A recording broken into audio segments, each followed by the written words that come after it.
Maidaur, è stato uno dei primi ad essere creato ancora nel 1887, il mese di luglio dell'87. Tutto pronto a Gemona in vista del 10° raduno del glorioso battaglione Gemona in programma il 13 e 14 aprile prossimi, che TV12 seguirà in diretta nella giornata di domenica a partire dalle ore 9.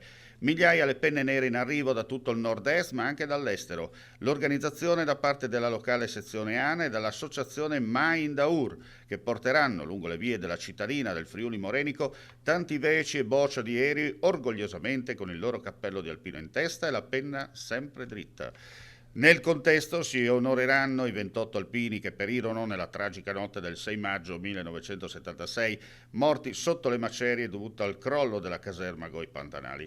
Tornando alle cose belle, domenica 14 alle ore 10 arriverà da Treviso il treno storico trainato da una locomotiva a vapore con carrozze 100 porte. Tutto pronto per il giorno 13, la mattina a Tarvisio, il pomeriggio a Gemona, sabato 13 e soprattutto per il 14 che faremo proprio qua vicino alla stazione nel piazzale Bertagnolli, che la prima iniziativa sarà proprio rendere omaggio al presidente degli Alpini del 76, Franco Bertagnolli, che ha inventato, ha ideato i cantieri, gli unici cantieri di lavoro ANA, che ha visto migliaia di alpini da tutto il centro-nord venire ad aiutare i fratelli friulani. Sabato 6 aprile alle 20:30 al Teatro Glemonensis anteprima sulla storia degli alpini, dalla loro fondazione ai giorni nostri. Domani sera alle 8:30 al Teatro Glemonensis, al centro Glemonensis, il generale Bellaccicco dialogherà con Tony Capuzzo,